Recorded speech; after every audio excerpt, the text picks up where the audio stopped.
Mesdames et messieurs, on est maintenant au 35e épisode du H2H Academy Podcast. Pour vous, les top closers, aujourd'hui, on a décidé de changer de sujet. On parle plus de vente, mais non, c'est pas vrai. On va parler de vente, mais on va parler d'un sujet différent dans la vente. On va parler des automatisations. Puis la chose qui est importante à savoir, c'est qu'est-ce que les automatisations peuvent faire pour nous permettre d'augmenter nos ventes. Cependant, il faut faire attention.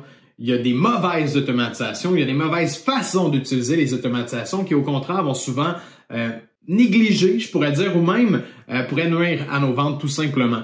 Donc, je te laisse écouter ce podcast-là en compagnie de Jean-Aymeric Rioux de chez Mati Technologies, qui est un expert dans le domaine. On se revoit de l'autre côté.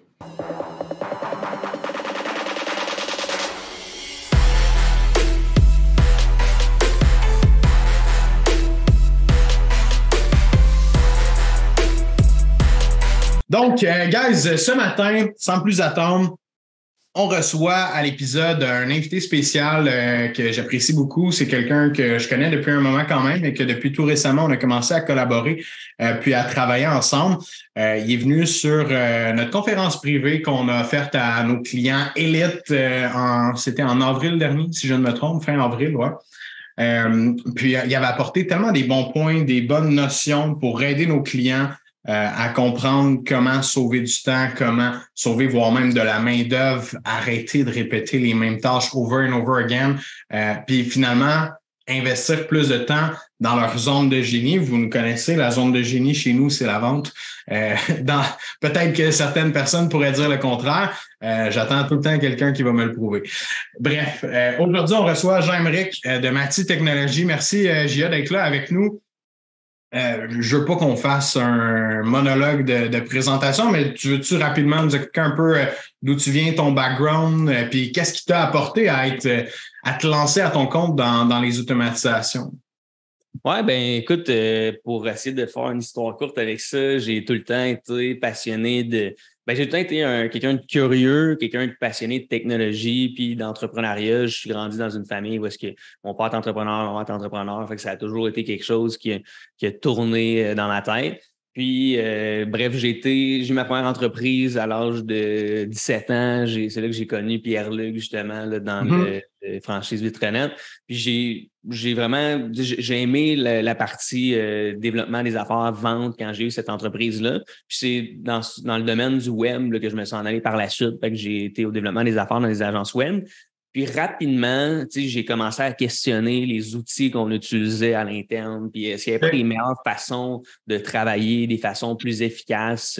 Puis tu sais, d'une certaine façon, je voulais utiliser la technologie. J'étais un tripeux de technologie. Je me disais comment je peux bien m'amuser dans ces business-là, puis amener de l'efficacité en même temps.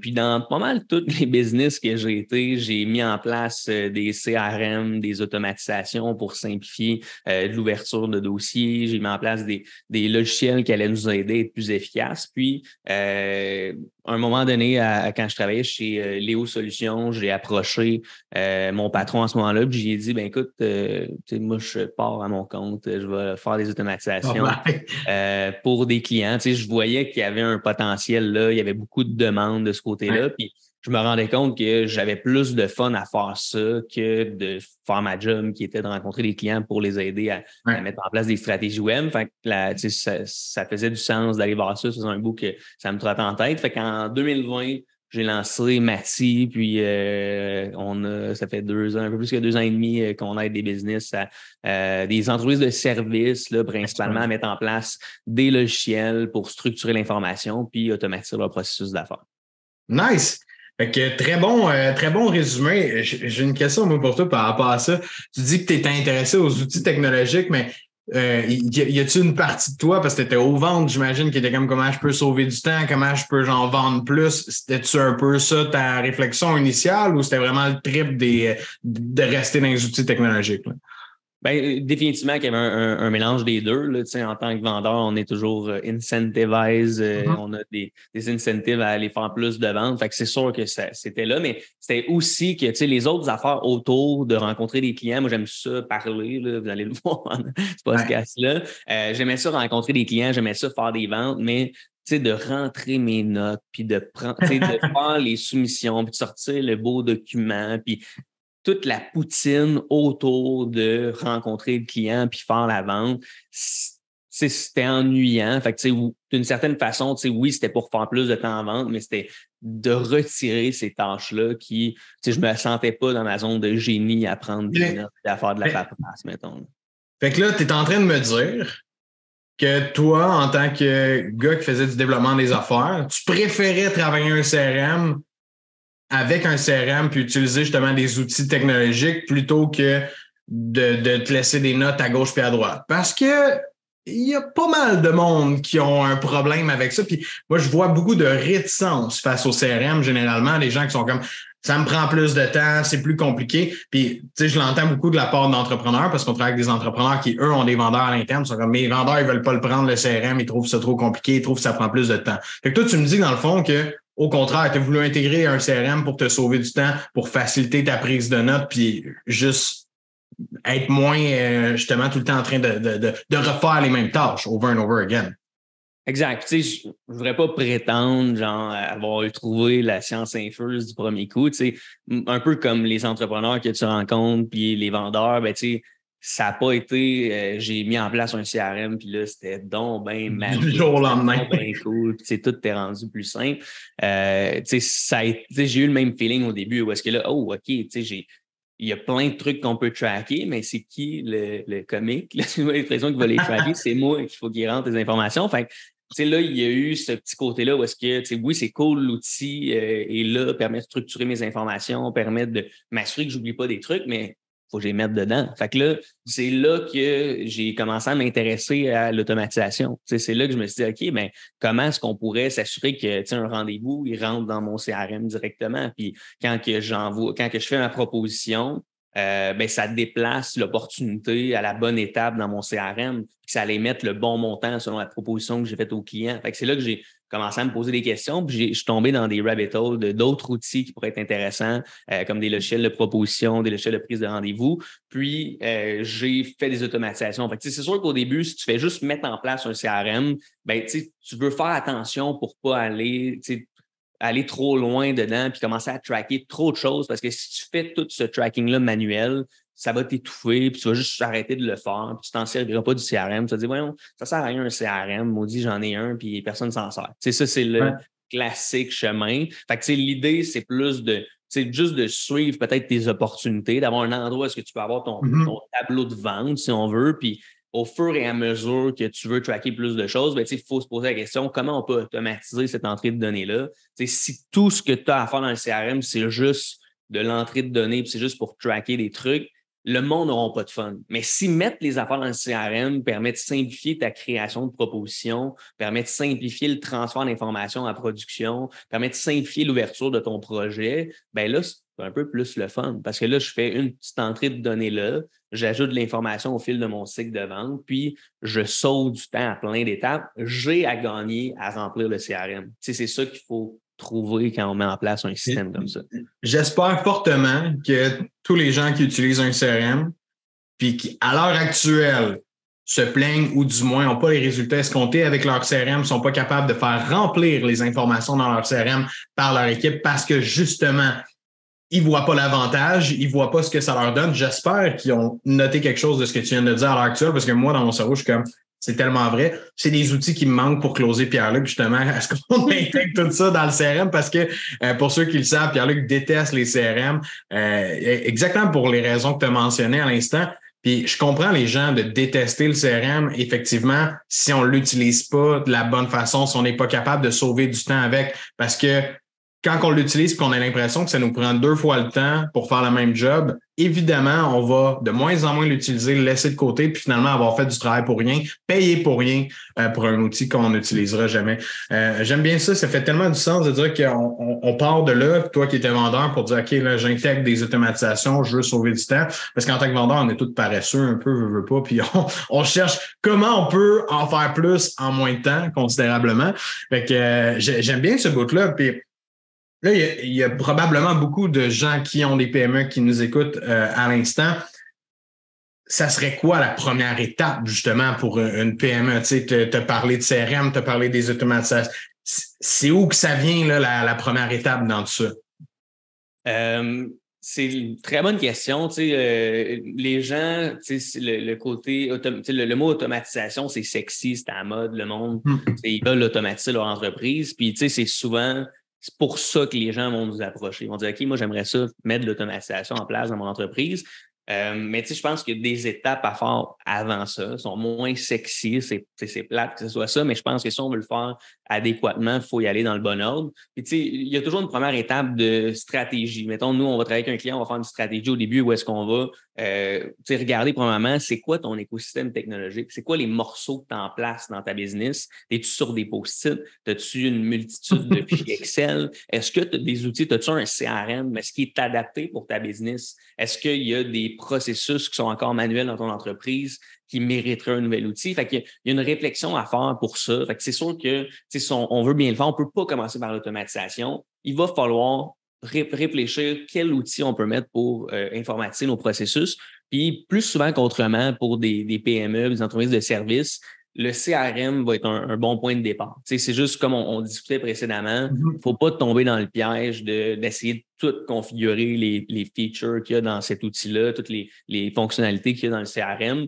On veut réussir à informatiser nos processus, informatiser l'information. Fait que c'est la première étape. Si tu veux automatiser quelque chose, il faut que l'information soit accessible, il faut que ça soit dans un outil, sinon tu ne seras pas en mesure de rien automatiser. Tu ne pourras pas faire parler tes logiciels un avec l'autre, justement, ce que tu fais au niveau des automatisations, et là, commencer à sauver du temps sur des tâches répétitives que tu transmets des données d'un endroit à l'autre. On parlait de ça justement avant de jumper sur le podcast.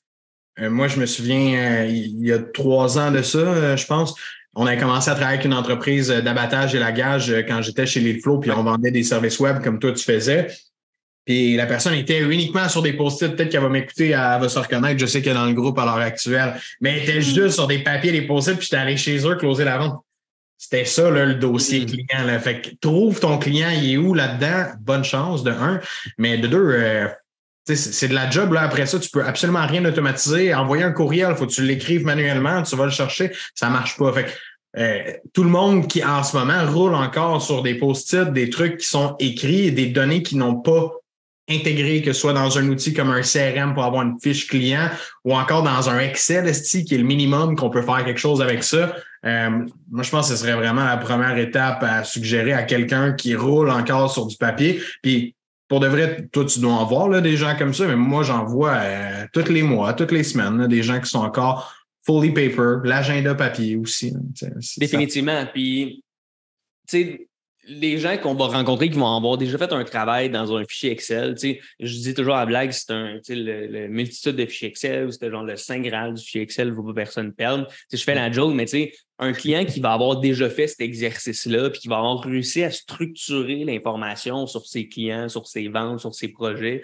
dans un fichier Excel, il y a une bonne partie de la job de fait parce que là, on a structuré l'information, on a des colonnes, on a de l'information, on a des champs spécifiques. Il y a déjà une organisation qui est faite. Puis de partir d'un fichier Excel pour le mettre dans un système qui est plus robuste, qui est adapté, c'est pas mal plus facile de faire comme ça. Il y a déjà une organisation qui est faite. Fait que, j'aime pas recommander le fichier Excel. Là, évidemment, là, c'est un peu contre ce qu'on veut faire. Puis c'est très difficile d'automatiser un fichier Excel. Mais si ça te fait peur de mettre en place un logiciel, tu as peur de ne pas mettre le bon logiciel en place, puis ça se peut, là, il y en a des centaines et des centaines de CRM. Puis probablement qu'en ce moment, il y en a 3 autres qui sont en train d'être fabriqués. Puis je dis 3, mais c'est probablement plus 10. Là, fait que vu que tu ne veux pas mettre en place un mauvais logiciel, juste de prendre tes post-it, prendre les papiers que tu as, puis essayer de les classer dans un fichier Excel. Je pense que c'est un premier exercice super intéressant, puis tu peux te préparer à mettre de l'automatisation.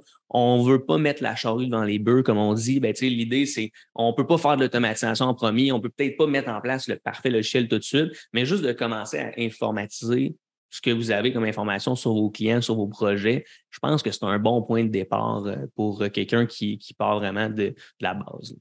Ouais, j'aime ça parce que ça... Là, on met les attentes au bon endroit à quelqu'un justement qui veut se lancer là-dedans. Il faut commencer par structurer justement pas système web, comment tu as appelé ça, l'infrastructure web là, en fait de tes données puis de ton entreprise.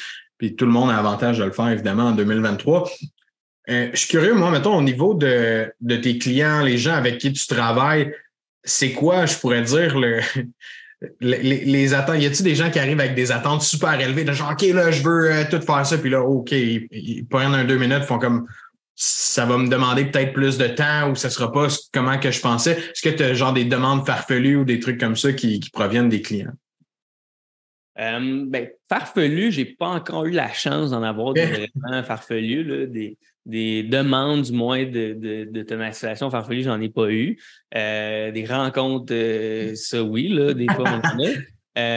Je te dirais que tu sais, ce que je remarque beaucoup, c'est que les gens vont sous-estimer, tu sais, autant ils vont sous-estimer le temps que ça prend à faire des tâches. Moi, j'ai l'impression que les gens vont sous-estimer ce qui peut être automatisé. Tu sais, les gens vont arriver avec quelque chose de précis, puis là, on va faire le step back, on va faire la réflexion, puis les gens vont commencer à se rendre compte d'un peu plus d'affaires. Puis, tu sais, t'en es l'exemple 100%. parfait. Là, tu sais, toi, en fait, tu n'avais pas d'idée précise. Là. C'est moi qui t'ai dit, hey, by the way, comment tu fais ce processus-là? Mais après ça, c'est même toi qui est arrivé et tu as dit, hey, il y a ça, il y a ça, il y a ça, il y a ça qu'on pourrait automatiser. Puis, c'est ce que je remarque beaucoup, c'est qu'une fois que tu as goûté, une fois que tu as vu ce qui pouvait être fait, une fois que tu as été mis en confiance avec ça, ben là, tu te dis, hey, tu sais, mon entrée de données, mon rendez-vous, le fichier qu'on valide à toutes les semaines, il y a quelqu'un ça pourrait être automatisé. Ce rapport-là qu'une de mes collègues va me sortir à toutes les semaines, on pourrait l'envoyer automatiquement. Tu sais, il y a énormément de choses qu'on peut automatiser, puis c'est assez surprenant, là, les trucs qu'on peut automatiser. On a automatisé un processus pour une cliente qui prenait comme une quarantaine de minutes à faire. C'est très précis, là, cette automatisation-là. Un scénario d'automatisation qui est gros de même. Là, c'est vraiment une grosse automatisation, mais juste pour dire que elle avait un cas extrêmement précis, puis on a réussi à faire une automatisation pour elle. Fait que c'est assez large qu'on peut faire. Après ça, il y a toujours la question, est-ce qu'on va prendre plus de temps à automatiser quelque chose que le temps que ça va nous sauver? Il y a toujours cette réflexion-là qui est à faire avant de se lancer là-dedans, parce que moi, le premier, quand je commençais, je voulais tout automatiser. Là. Puis des fois, je me rendais bien compte que ça faisait 8 heures que j'automatisais quelque chose qui allait peut-être me prendre 15 minutes dans l'année à faire. Mais c'est le spirit, là, je pense qu'il est important à ce moment-là. Là. J'en vois beaucoup du monde de même qui veulent tout automatiser. On en parlera tantôt là, parce que j'ai quelque chose sur le cœur sur beaucoup de gens en vente ou en business qui veulent justement tout automatiser de A à Z puis qui pensent que ça va être easy peasy de faire des ventes ensuite. In fact, it is not. Je reviens là-dessus tantôt. Pour rester avec les PME, c'est quoi je pourrais dire comme ça, l'automatisation la plus fréquente que tu vas faire auprès des PME de services, des petites entreprises qui ont du service? Qu'est-ce que tu vas mettre en premier lieu? Ou du moins peut-être les 1, 2 ou 3 premières automatisations là, qui sont vraiment importantes puis qui les aident dans leur entreprise? Ça ne serait pas la première chose, mais celle qui va avoir un impact assez significatif puis qui est vraiment intéressante, puis ça va sûrement parler à ceux qui ont des projets à gérer, c'est l'automatisation d'ouverture de dossier. Un peu comme l'automatisation d'onboarding. L'automatisation d'ouverture de dossier, c'est quand un client va signer ta proposition pour accepter ton projet, moi, je l'appelle le no man's land, là, entre la vente et la production. C'est comme le vendeur a fait sa job, la vente est faite.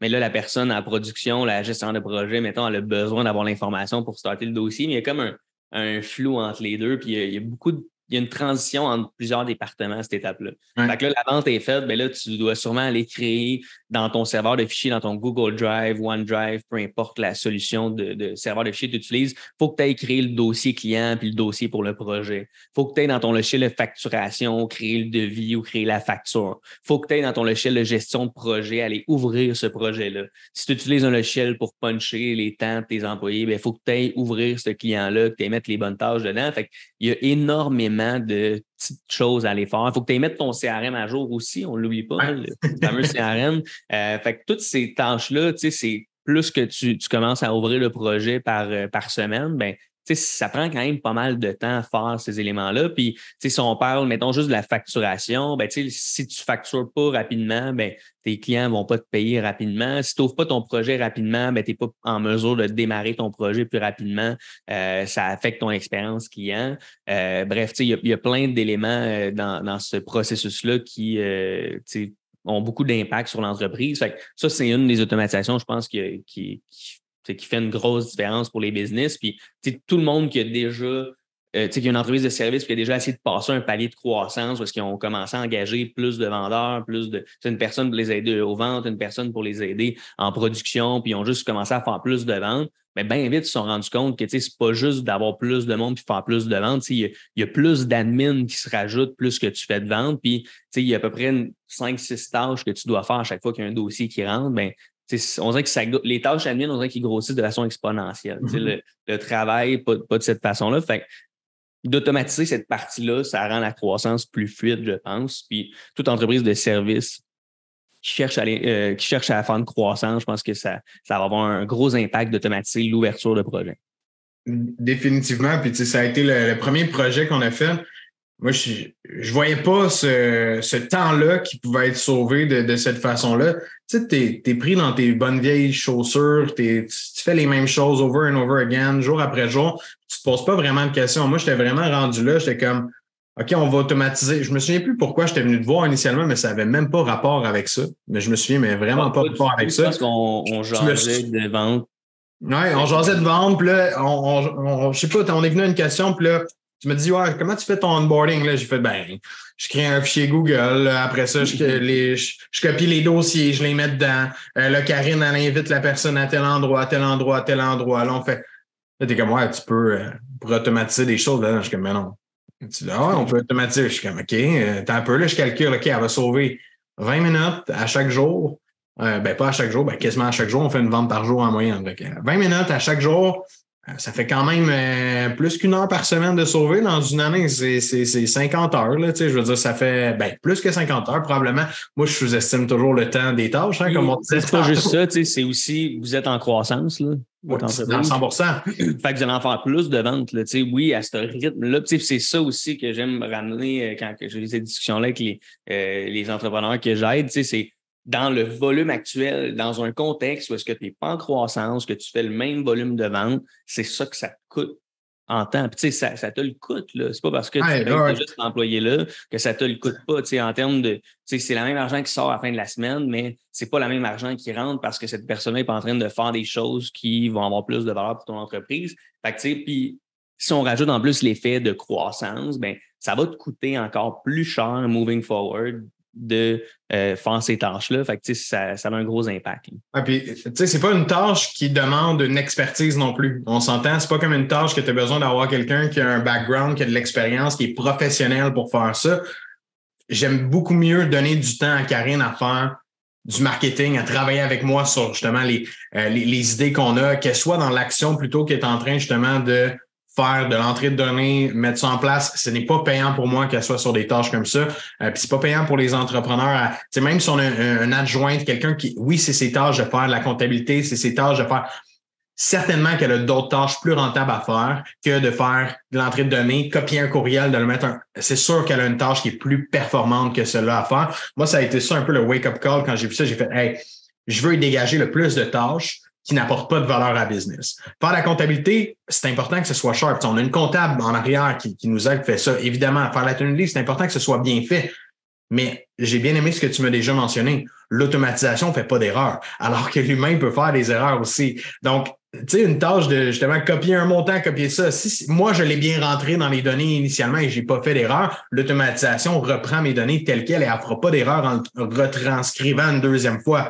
Tandis que quand j'envoyais des données à Karine, elle fait pas d'erreur, by the way, mais ça aurait pu arriver que j'ai oublié une virgule ici ou j'ai fait quelque chose parce qu'on retranscrit avec un humain une deuxième fois. Fait que de là, je me disais, hey, je sauve du temps, je viens mettre immédiatement un processus qui sauve du temps à Karine. Donc, plus de temps à Karine pour travailler avec moi sur d'autres projets, des tâches plus rentables. Donc, ce que je la paye, au final, est plus rentable dans son temps. C'est moi qui est gagnant. Fait que oui, sur le long terme, en plus, on a de la croissance. Fait que ça s'accumule, ce gain-là qu'on a fait. Mais l'efficacité que ça donne dans une entreprise, je pense que, tu sais, puis nous, c'est à petite échelle. Là, on n'est pas une méga entreprise. On n'a pas 100 000 clients par année. Tu sais, il y en a qui ont beaucoup de volume, qui ont des petits contrats. Nous, on a les plus gros contrats, petits volumes. Mais des gens, tu sais, comme je pense à des entreprises de lavage de fenêtres, là, que dans une année, ils vont signer 600, 700, 800 clients, si c'est pas plus que ça. Hey, ça en fait de l'entrée de données à tous les fois, là. Ça On coûte a cher. un client comme ça, justement. Ben, j'en doute pas, tu vas en avoir beaucoup dans les entreprises de services de même parce que c'est fou comment que les jobs. Je me souviens juste dans Residencia quand j'en avais des systèmes de sécurité. À toutes les fois, je rentrais un contrat, j'arrivais chez nous, rentrais le contrat là-dedans, renvoyer un courriel, faire ça. Hey, avoir su ça dans le temps, tabarnak, j'aurais fait plus de ventes parce que j'aurais pas passé de temps à faire ça à tous mes soirs en revenant chez nous. Tu sais, tu finis, tu fais 2-3 heures de plus, t'es brûlé, ça te tente moins de travailler. Bref.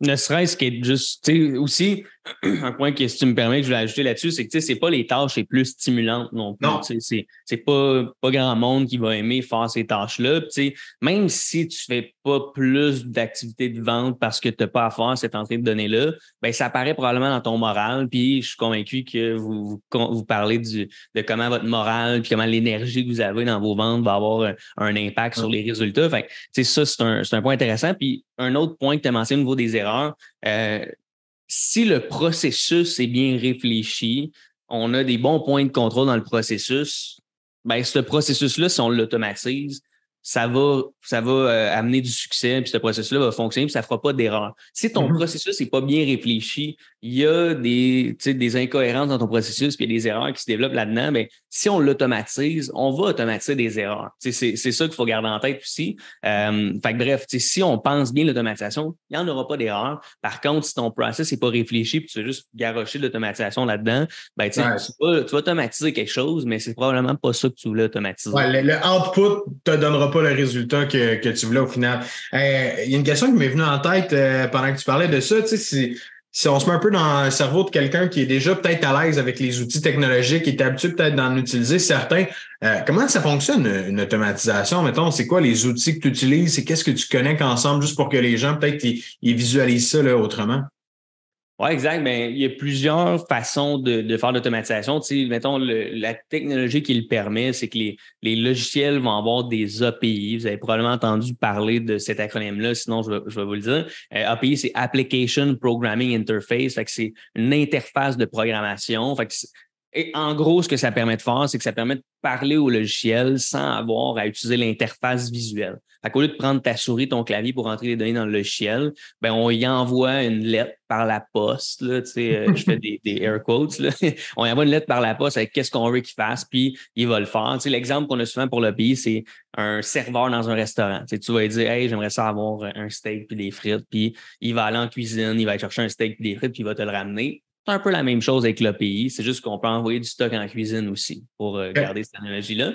Fait qu'on va communiquer avec les API des logiciels, ce qui nous permet de pas aller dans l'interface. Puis il y a différents outils qui permettent de le faire. Il y a un outil que probablement plusieurs connaissent, ça s'appelle Zapier, c'est un outil assez user-friendly.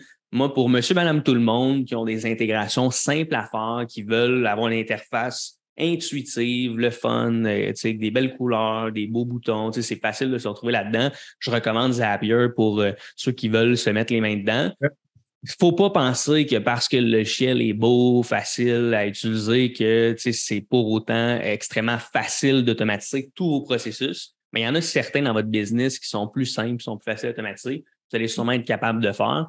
C'est juste que quand ça devient un peu plus complexe, c'est là souvent que les gens vont se dire « Hey, je vais ouvrir mon compte Zapier, je fais des automatisations, puis là, j'arrive un peu au bout de ce que je pense que je suis capable de faire. » Puis il y a d'autres outils qui existent. Nous, on utilise beaucoup Make. Peut-être que certains l'ont connu sous le nom Integromat. Ils ont fait un rebranding dernièrement. Toi qui es en marketing, je te dis rapidement, make.com pour le SEO, c'est tough en maudit de le trouver. Là, tu l'essayeras. Là. Make, là, ouais, c'est un mot assez populaire. Ça ne veut pas dire grand-chose, en tout cas. Fait que, bref, Make est un outil vraiment le fun pour faire de l'automatisation.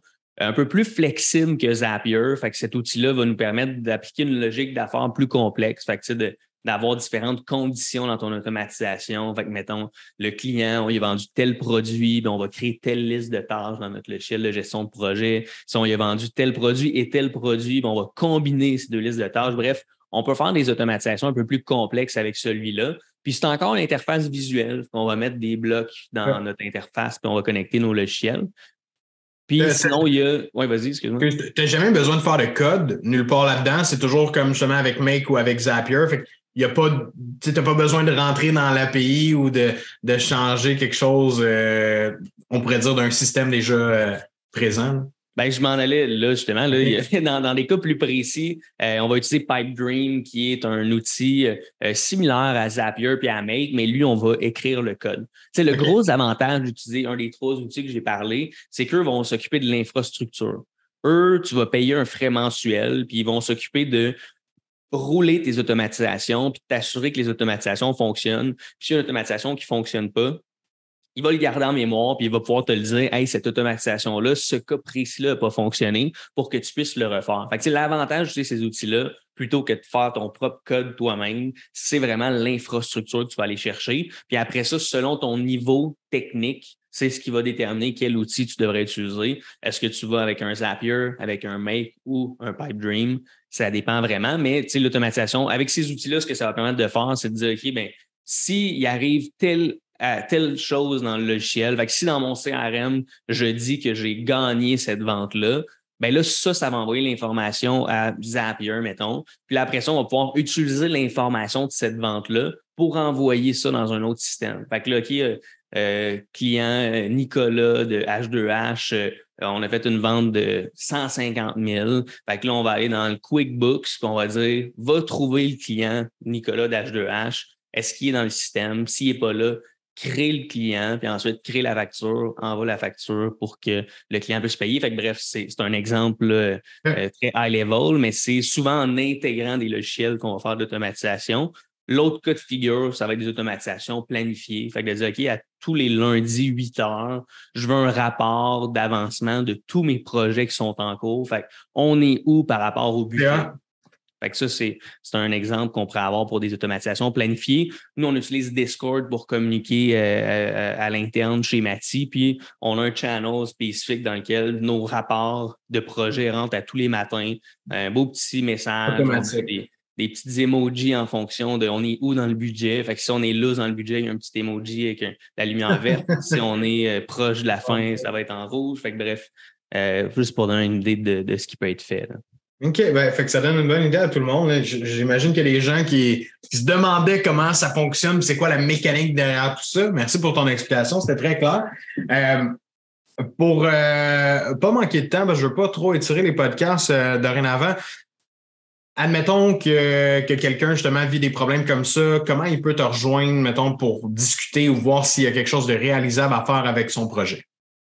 Ben c'est possible de m'écrire directement. Là, je fais partie du groupe Facebook. On a un site web mati.tech, mati.tech. Sinon, c'est possible de m'envoyer un courriel j-e@mati.tech. Sinon, ben c'est ça. Si vous m'écrivez, moi, ce que je propose, la manière qu'on fonctionne habituellement, on va faire une première rencontre. C'est une rencontre assez rapide. L'idée, c'est juste de discuter de c'est quoi votre type d'entreprise, c'est quoi les enjeux que vous avez. Puis suite à cette rencontre-là, si je pense que je peux vous donner un coup de pouce, si je pense que Mati pourrait vous aider, puis que votre projet, l'investissement que vous auriez à faire pour automatiser vous donnerait un retour plus que du double. C'est un peu ça qu'on va viser dans nos projets. Ben, on va pouvoir se rencontrer puis aller plus en détail de ça. Fait que c'est une courte rencontre en vidéoconférence qu'on fait habituellement avec les clients. Ouais, dans laquelle, comme on a fait ensemble, on fait on te parle de notre projet, qu'est-ce qu'on veut faire, toi tu vois de ton côté, c'est quelque chose qui est réalisable ou que tu n'es pas en mesure de faire concrètement. Fait que, juste pour toi, je voulais prendre le temps de le faire avant de jumper dans notre dernier sujet parce que des fois, j'ai tendance à oublier à la fin. Moi, je vais revenir sur un point tantôt qu'on a discuté. Les automatisations prennent de plus en plus de place. Pas juste dans les entreprises, je l'entends beaucoup plus dans le langage que dans les entreprises. Beaucoup de monde que je vois, à qui je parle à tous les semaines, puis je pense, pas 50%, mais pas loin de 50% des gens, on dirait qu'ils veulent aller rapidement. Ils sont nouveaux travailleurs autonomes, entrepreneurs, ils ont une petite PME, ils n'ont pas beaucoup de ventes encore pour la plupart de ces gens-là à qui je parle. Ils sont comme, là, je vais mettre un funnel qui va être automatique, qui va rentrer, que je vais recevoir une invitation dans mon agenda, que là, le client va déjà avoir vu 4 vidéos, puis que là, j'ai de la difficulté, moi, avec ce genre d'automatisation-là. Tu sais, tantôt, tu nous parles des bonnes automatisations qui sont au point de vue vraiment plus administratif, qui aident à sauver du temps au niveau des tâches, de ne pas avoir répété des tâches. Mais il y a beaucoup de gens qui veulent utiliser les automatisations, ou du moins qui rêvent à utiliser les automatisations comme un robot qui va vendre pour nous, ou un robot qui va faire tout l'aspect de la vente, du marketing. C'est quoi ton take sur ça? Est-ce que tu le vois souvent de ton côté aussi? Puis qu'est-ce que tu en penses concrètement de ça? Juste pour avoir ton avis, je ne veux pas terminer mon idée, je vais te laisser placer ton avis avant que je termine avec ça. Oui, ben, je pense qu'il y a plusieurs morceaux là, dans ce que tu disais.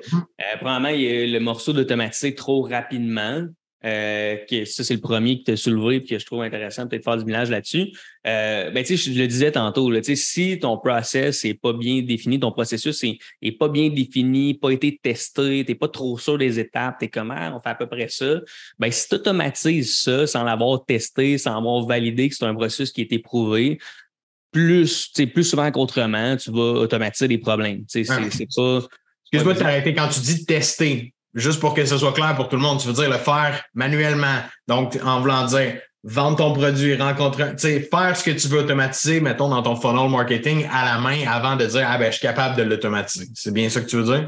Exact. Peu importe là, le département de ta business, le tester, c'est de l'avoir fait, c'est de t'assurer que ça fonctionne. Puis, en même temps, c'est bien plus sweet l'automatisation si tu l'as fait avant. Si quelqu'un dans ton entreprise ou toi, tu l'as fait puis tu étais comme maudit que ça gosse faire cette tâche-là, c'est donc bien plus le fun quand elle se fait tout seul. Tu es comme wow, fut un temps où je la faisais cette tâche-là. Mais oui, c'est plus sweet, mais c'est surtout, tu es plus en confiance de dire OK, mais ce que j'ai automatisé, ça allait être automatisé de la bonne façon, puis je le sais que ça fonctionne, qu'il y a des résultats avec cette automatisation-là. D'un autre côté, ce que je dis souvent, c'est que c'est pas parce que tu peux pas automatiser 100% d'un processus que tu devrais pas l'automatiser. Il y a des points de contrôle qu'on peut ajouter à certains endroits. Fait que, ça se dit de l'autre sens aussi. Faut pas nécessairement automatiser 100% de ton processus. Il y a probablement des points de contrôle que tu vas ajouter. Des points de contrôle, je veux dire, une personne qui valide avant que ça passe à la prochaine étape de l'automatisation. Je pense qu'il faut y aller progressivement. On va commencer par le faire manuellement. Puis là, les morceaux qu'on a testés, qu'on fait tout le temps manuellement, puis que c'est un peu plus gossant de le faire, on automatise ce bout-là, on garde le reste à la main. Puis, on y va progressivement dans ce sens-là en commençant à automatiser les tâches qui ont été prouvées et qui ont le plus gros volume. Fait que ça, c'était ça le premier point. J'aime bien ce que tu apportes ici, puis je pense que c'est là que tu arrives à faire plus en vente. Quand tu le comprends, que tu l'as réalisé, puis tu vois qu'il y a des tâches que puis ici, moi, je suis peut-être pas important à faire ça. Ou du moins, j'ai pas d'impact, que ce soit moi ou quelqu'un d'autre qui va réaliser ça. Ça n'impactera pas sur ma vente au final. Puis moi, c'est vraiment ça le flag que je veux lever à tout le monde qui rentre des automatisations trop rapidement. C'est qu'ils ne voient pas l'impact qu'eux ont dans leur processus parce qu'ils l'ont pas testé. Fait qu'ils sont pas capables de voir, si c'est un humain ou un robot qui fait cette partie-là, qu'est-ce qui est le mieux entre les deux? Est-ce que j'ai un résultat différent entre les deux? En tant qu'humain, si tu le fais, puis là, finalement, tu automatises, et là, que tu vois que tes résultats, ils crashent depuis que tu l'as automatisé, il faut qu'il y ait une lumière qui s'allume quelque part, puis que tu reprennes le contrôle de ça, ou que tu changes la façon dont tu l'as automatisé, parce que c'est là que je vois qu'il y a une grande perte. Les gens veulent tout de suite se détacher de la relation client, puis de plus en plus, en 2023, on dirait que les gens sont comme moins qu'ils rencontrent de monde, mieux qu'ils se sentent à un certain point, alors que pourtant, c'est l'inverse si on veut performer en vente. Fait que, OK, non, mais je veux même pas y proposer de plage. Fait que je vais envoyer mon Calendly puis je vais laisser ça sur le côté. Je veux même pas y expliquer c'est quoi mon produit. Fait que je vais y envoyer un VSL, une vidéo de vente qui va tout expliquer qu'est-ce que je fais. Puis s'il est intéressé, il viendra me revoir après. Fait que moi, ces étapes-là, il y en a qui sont bonnes dans certains cas, puis on pourra continuer sur ça après. On peut prendre du temps pour ça, ça en vaut vraiment la peine. Dans certains cas, il y en a qui sont bonnes, mais il y en a qui peuvent se permettre aussi de perdre l'attraction dans leur processus, alors que d'autres, non. Quelqu'un qui start, qui est travailleur autonome, année 1, puis qui veut tout automatiser, puis qui n'a pas 40 000 de fait de chiffre d'affaires, c'est pas le temps de perdre des ventes à cause que tu as automatisé certaines choses. Versus la business qui fait 50 millions de chiffre d'affaires, qui s'en fout d'en perdre, puis qui n'a plus le temps de faire des rencontres ou de valider est-ce que le client est bien qualifié? Il laisse se qualifier lui-même s'il veut venir à lui. Fait que ça, je pense qu'il y a une énorme différence entre justement la grosse entreprise puis le petit travailleur autonome qui veut faire la différence là-dedans. Oui, puis peut-être pour en rajouter, si on peut ajouter des métriques, c'est comme tu veux essayer de trouver la tâche qui a le moins d'impact. L'intervention humaine va avoir le moins d'impact, puis le plus gros volume. Fait que ça, c'est comme le sweet spot. Les premières tâches que tu veux automatiser, c'est sûr qu'il y a moins d'impact possible, plus haut volume. Puis tu te rapproches, là, plus que tu vas en automatiser, plus que tu vas te rapprocher. Puis il y a des tâches à plus haut impact. C'est là que qu'on appelle les points de contrôle, ben, tu veux les garder. Puis au début, tu n'as pas assez de volume pour vouloir t'automatiser. Puis le temps que tu mets à automatiser tes trucs puis à faire les réflexions pour automatiser tes trucs, tu n'es pas en train de le mettre à valider ton modèle d'affaires, valider ton product market fit, à rencontrer des clients, à entendre leur opinion sur ton produit. Fait que c'est d'un peu de le faire à l'envers. C'est sûr que c'est sexy, là, c'est cool de dire ça roule tout seul. Puis c'est ça qu'on en montre aussi sur Instagram, ceux qui, whatever, Instagram, peu importe, là, les gourous, est-ce qu'ils vont dire, ben, check, tout se fait tout seul, puis moi, je fais tant par. Fait que là, le monde, on dirait qu'ils cherchent à faire ça, puis ils se disent, ben, moi aussi, je veux que ça roule tout seul, mais je pense qu'il y a des étapes à faire. Puis je suis un peu du même avis que toi, où est-ce que tu veux le valider, tu veux mettre du jus de bras pour tester les éléments avant d'automatiser les trucs. Parce qu'à un moment donné, c'est juste que tu arrives à un moment charnière où est-ce que là, tu n'as plus assez de temps pour faire tous les éléments. Puis là, tu as une réflexion à faire. Est-ce que je peux automatiser des trucs? Puis si je ne peux pas les automatiser, est-ce que je peux déléguer des trucs? C'est ça qu'il va falloir que tu fasses parce qu'à un moment donné, on a tous 168 heures dans une semaine. On aimerait s'endormir et avoir une vie sociale autour de ça. Fait qu'il faut prendre des décisions. Mais au début, très difficile de me dire que tes 168 heures sont toutes bookées.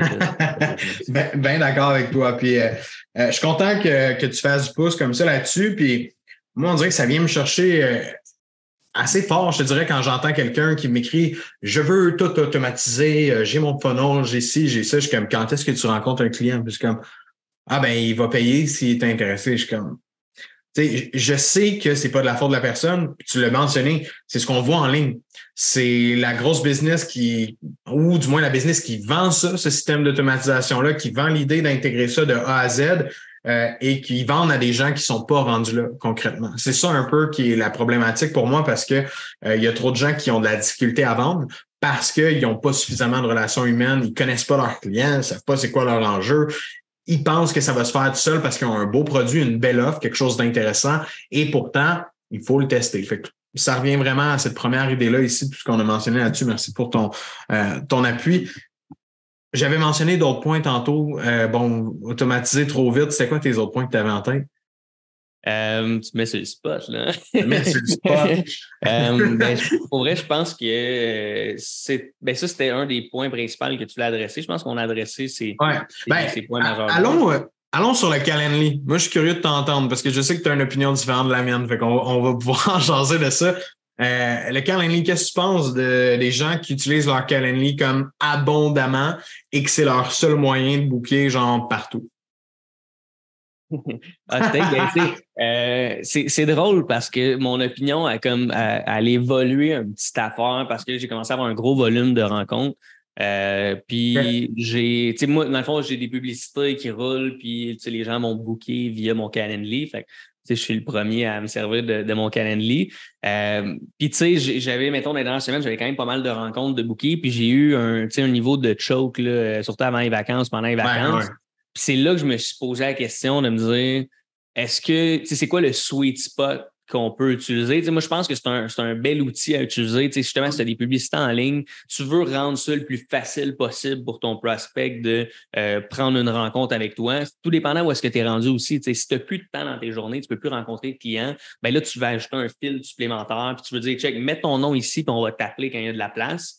Mais si ton calendrier n'est pas rempli, tu ne fais pas tes objectifs de vente, ben, le plus que les gens ont des façons de rentrer dans ton horaire, je pense le mieux c'est. Puis toi, tu peux te prendre dans ce temps-là, prendre le téléphone, puis appeler du monde, puis booker des rendez-vous autrement. Fait que, il peut travailler pour toi si tu utilises ce temps-là pour faire d'autres choses. C'est tout le temps ça en automatisation. Tu peux automatiser des affaires, ben, qu'est-ce que tu fais avec le temps que tu as automatisé? Tu utilises-tu pour faire des choses à valeur ajoutée? Fait que, bref, tout ça pour dire que moi, je m'en sers, je trouve que c'est un bel outil, mais j'ai eu un petit goût amer en bouche une semaine où est-ce que j'avais plein de rencontres, puis j'avais comme des trous dans mes rencontres parce qu'il y en a qui pensaient que c'était pas vrai. Là, il y en a, des fois, ils voient une publicité, ils rentrent leur nom dans ton Calendly, puis là, ils sont comme, j'ai pas de rendez-vous pour vrai, c'est pas une vraie personne, c'est quelqu'un sur Internet. C'est exactement ça. C'est le niveau de commitment, d'engagement de la personne à booker sur une plateforme web un rendez-vous sans avoir parlé à personne, sans avoir eu d'interaction humaine. Le niveau de commitment de la personne est plus faible que lorsqu'il y a interaction humaine, que ce soit par message ou que ce soit verbalement au téléphone que tu bookes. Que tu le veuilles ou non, elle t'a pas entendu parler, elle te doit rien encore à ce moment-là. Fait que pour elle, de canceller le rendez-vous, c'est vraiment plus simple de le faire. Fait que, tu sais, pour cette raison-là, toi, tu le dis, puis c'est drôle parce que ça fait combien de temps que tu fais des ads? Ah, ça fait un petit bout. Là. Ça fait un petit bout quand même. En tout cas, moi, je les vois vraiment plus souvent dernièrement. Là. Oh, ouais, là, je suis plus Son budget, il a augmenté drastiquement. Là. Mais tu sais, je les vois toujours, tes ads. Puis tu sais, c'est vrai que booker les rendez-vous avec ça lui donne une possibilité. Mais moi, je l'ai vu avec beaucoup de clients avec qui je fais de la consultation, d'autres personnes avec qui je jase qui sont aussi en affaires sur le web. Puis le problème de tout le monde avec ça, c'est effectivement le taux de no-show ou le taux de mauvais lead. Donc, un lead qui n'est pas qualifié, un client qui arrive, qui a de l'intérêt, mais qui n'a pas de budget, qui n'a pas de business encore, par exemple, dans ton cas, où j'ai une idée de business, puis, tu sais, je veux dire, c'est intéressant qu'il ait cliqué sur ta publicité, mais techniquement, tu ne peux pas l'aider. Donc, le problème que ça crée pour tout le monde, puis là, tu sais, désolé, là, je suis très comme, je mets des gros warnings là-dessus, c'est parce que je le vis à tous les jours avec des clients à qui je parle. Mais le problème que ça fait, c'est qu'il y a des agendas qui se remplissent, puis du temps, comme pas wasted, mais ça, on s'entend, j'ai eu 2 no-shows. C'est quand mardi, cette semaine, on est pendant l'été. Bon, je m'en attendais un peu d'avoir des no-shows plus qu'à l'habitude. Confirmé la veille, là, tu sais. Fait que j'imagine pas si j'avais eu mes 10 rendez-vous à l'agenda qui avaient été bookés automatiquement dans un calendrier ou quelque chose comme ça, mon taux de no-show, il aurait probablement été de genre 50%, je sais pas quoi. Mais bref, ça fait en sorte que les gens, ils se fient à ce que le client soit bon parce qu'il a pris le temps de booker, mais c'est pas la réalité. Puis c'est plate ce que je veux dire, mais c'est souvent les leads de moins bonne qualité qui vont être les plus faciles à booker tout le temps. Partout, dans n'importe quel business qu'on va voir, quand c'est trop facile, quand c'est comme ça rentre comme du beurre. Puis je sais pas si tu le vois là, tu sais, dans ce que tu fais, mais tous mes clients disent hey, j'ai plein de leads dans l'agenda, mais là, j'arrive, j'ai ça. Là, ils sont bookés. Là, tu sais, tu as une rencontre perdue, je veux pas. C'est 30 minutes. Tu l'as dit tantôt, on a toutes 168 heures dans une semaine. Fait que, j'ai réduit mes rencontres pour pallier à ça, justement. Là. Le temps de première rencontre. Ah, pour être sûr que, mettons, un qualifié. Fait il y a plein de solutions pour essayer de tweaker, mais genre, moi, la solution qu'on met avec tous nos clients, puisqu'on fait que je fais depuis que je suis avec Leadflow aussi dans le marketing, ce qu'on faisait avant, c'est qu'on les valide. La personne qui a booké dans l'agenda, là, automatiquement, tu prends 2 minutes. Oui, salut, j'aimerais que juste valider, vous avez pris rendez-vous avec moi demain à telle heure. Oui, parfait. Vous aviez une entreprise de ça. Ah non, c'est juste un projet embryonnaire, j'ai pas de business. Ah, OK, malheureusement, je ne peux pas vous aider si vous n'avez pas de business. Pourquoi on fait ça? Parce qu'une manière, on manque de temps. Puis, tu sais, on automatise pour en sauver. Puis après ça, il faut qu'on en perde avec les automatisations. Moi, c'est ça que j'aime moins puis que je veux fighter tout le temps. Fait que, c'est une opinion, c'est un feedback à me donner sur ça. Moi, je le fight tout le temps parce que j'ai pas vu une fois où est-ce que ça s'est comme que la personne elle a réussi vraiment à filtrer à 100%. Peut-être avec des longs VSL, là, genre quelqu'un qui a vraiment un funnel. Pour ceux qui connaissent, là, un VSL, c'est un Video Sales Letter.